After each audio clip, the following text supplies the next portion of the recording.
taking our junk corn picker to the junk, and our wheel came off because all the threads stripped out. And so we went around to the other side, and we didn't bring any extra or a spare. And we looked for a couple of bolts with nuts on this piece of equipment, found a couple, and now we're putting them in. I should say Peter's putting them in. So tell them what you did to... We just took a couple of bolts off and... Thank you, Rich. Thank you. See, I'm like an assistant. And we went right through the whole thing with at least 2 bolts to hold it on. We've only got like 2 miles to go. Yeah. You know, we stopped on the way here because Peter was worried that he didn't tighten the lugs on the other tire, and then... Never looked at this one. We never looked at this one. So just an ingenious kind of thing that if you do get in this situation, that you might be able to find a bolt like on your piece of equipment. Maybe it's good to also carry a couple extra. And safety first, because we're on kind of a busy road.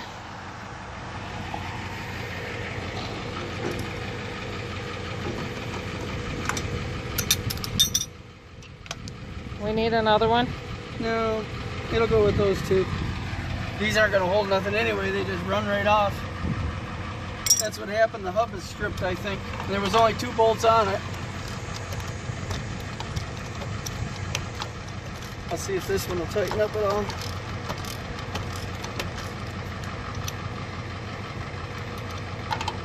So no, yeah, I not tightening up at all. I was thinking we would... Let's go. We would film today, and so hey everybody.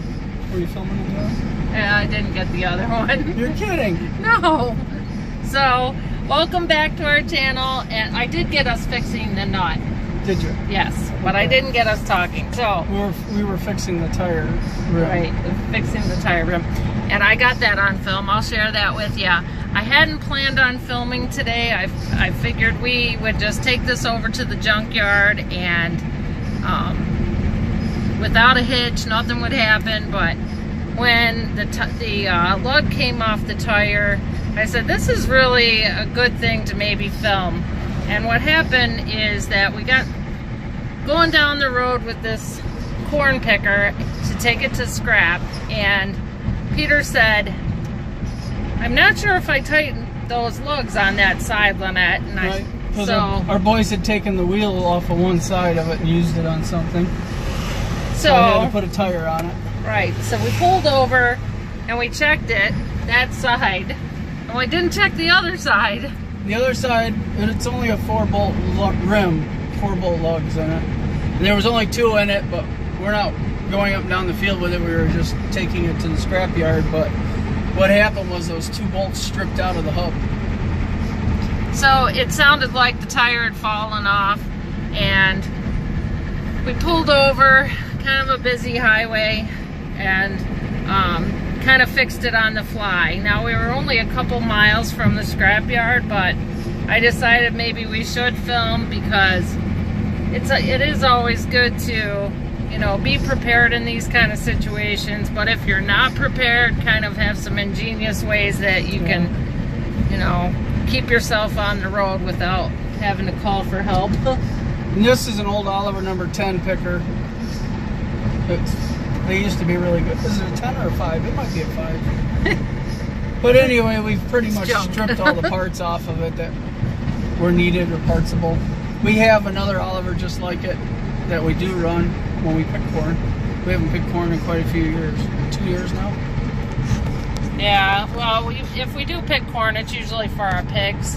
Yeah. So we just pick a few wagon loads anyway. But we're trying to clean the place up.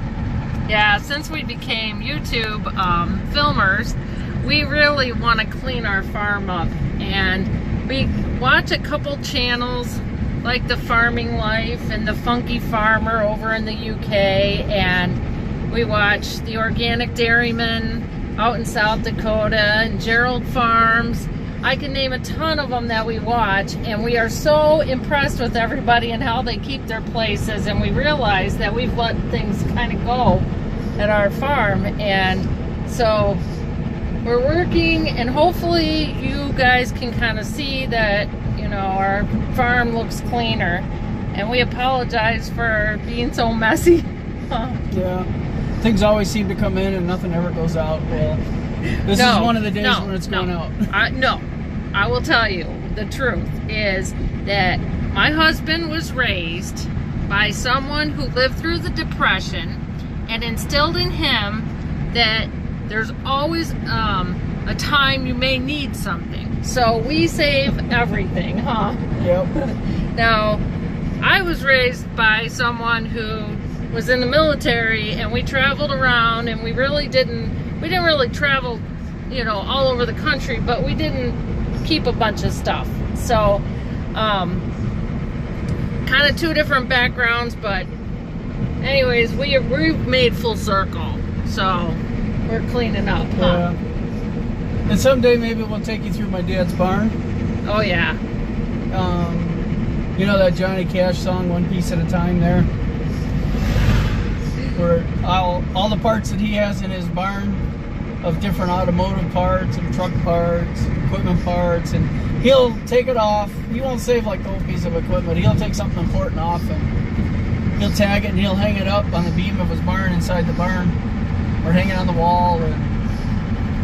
And incidentally, he is on the way to the junkyard today too, cleaning up his farm. But you know what? It's been good, because there's been times, especially when we have 6 children, and there's always been extra children at our house, whether it's cousins or nieces or nephews and stuff like that. Yeah, but like this, he's taught us a lot, because like if our washing machine went and it was just the timer on the washer or the door switch or the pump or something like that, we could go down to this scrap yard here, and he keeps them all in a separate pile, and he just tells us, go and get what you want off of it, and it's nothing. Whereas if you have a big family and you're cash strapped and you go to the parts store for that, it's either unavailable or they want you to buy a new washer or something like that. Whereas somebody like Eddie here, you can come down here and he'll more or less tell you they're over there, you know, go see if you can find one that'll work and take it. Yeah, we like this scrapyard. This guy, he's a really... They're a very good family. Straight shooter, very good family.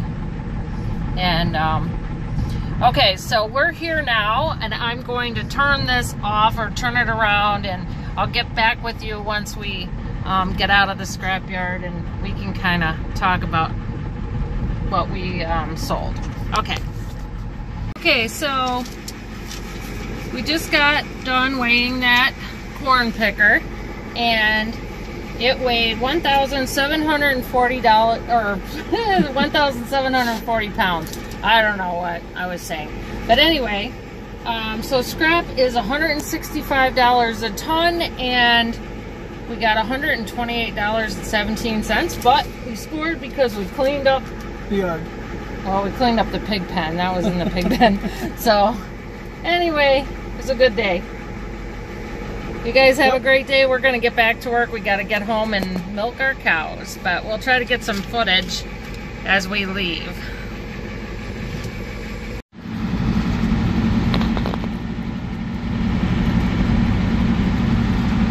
I wonder if there's anything growing on the muck that we could show.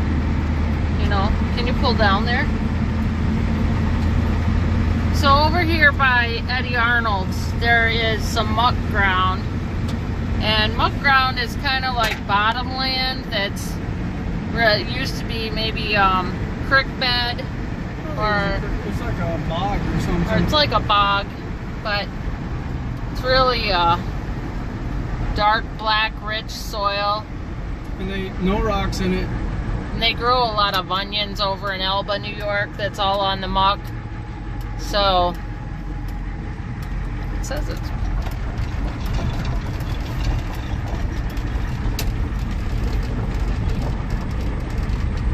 just, I guess you can't really see the soil too good because they've got stuff planted.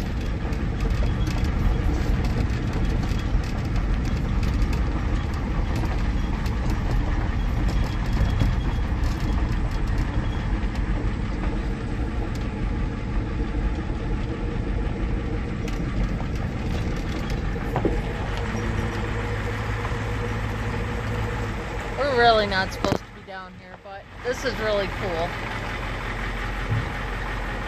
That's all muck down there. It looks like they have carrots, maybe some onions, some other vegetables. It's all vegetables. It's really, really nutrient-rich soil.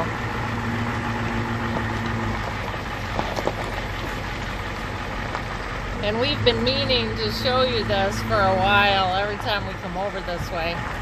But it's really, it's more, I think it's more fun to see it when there's nothing planted because the soil's so dark, black, and rich. But yeah, it's very dry. Okay. Well, we want to take this time to thank you again for stopping by. Say thank you. Thank you. All right. You guys all have a great night.